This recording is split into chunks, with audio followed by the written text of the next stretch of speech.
AFC Asian cup বাছাইয়ে দাপট দেখিয়ে গত রোববার রাতে দেশে ফিরেছে বাংলাদেশ জাতীয় নারী ফুটবল দল। ৩ ম্যাচে ৩ জয়ে প্রথমবারের মতো এশিয়ান কাপ নিশ্চিত করা দলটির ২৩ ফুটবলারের মধ্যে ১১ জন সুযোগ পাননি বিশ্রামের। মিয়ানমারে টানা ম্যাচ খেলার ধকল কাটানোর আগেই মেয়েদের প্রস্তুত হতে হচ্ছে নতুন মিশনের জন্য। দেশে ফেরার একদিন পরই মঙ্গলবার ভোরেই নেমে পড়তে হয় অনুশীলনে। এবার লক্ষ্য সাফ অনূর্ধ্ব-২০ চ্যাম্পিয়নশিপ। ১১ থেকে ২১ জুলাই ঢাকার বসুন্ধরা কিংস অ্যারেনায় হবে টুর্নামেন্টের ম্যাচগুলো।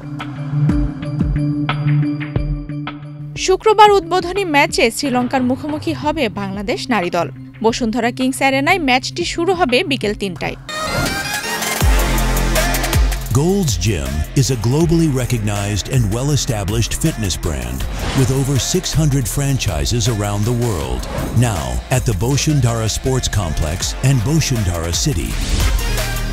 Gold's Gym Bangladesh. Admissions now open. এরপর সন্ধ্যা ৭টায় দিনের তৃতীয় ম্যাচে ভুটানের মুখোমুখি হবে নেপাল। এবারের আসরে ভারত, মালদ্বীপ ও পাকিস্তান অংশ নিচ্ছে না। ফলে গ্রুপ পর্বের পরিবর্তে ৪ দলের এবারের আসর হবে রাউন্ড রবিন লিগ পদ্ধতিতে। এ উপলক্ষে বৃহস্পতিবার অনুষ্ঠিত হয় সংবাদ সম্মেলন। সেখানে নেপাল, ভুটান ও শ্রীলঙ্কা ৩ দলের কোচই জানান বাংলাদেশ দলকে সমীহ করার কথা। বাংলাদেশ জাতীয় ফুটবল দলের অধিনায়ক আফিদা খন্দকারের কাঁধে রয়েছে অনূর্ধ্ব-২০ দলকে নেতৃত্ব দেওয়ার দায়িত্ব।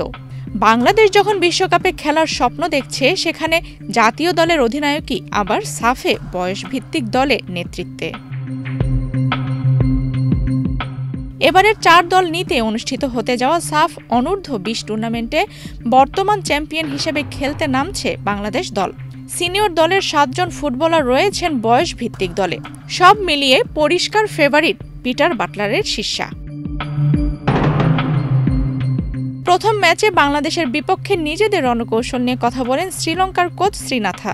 জানান, বাংলাদেশের বিপক্ষে আক্রমণাত্মক খেলার সামর্থ্য নেই তাদের।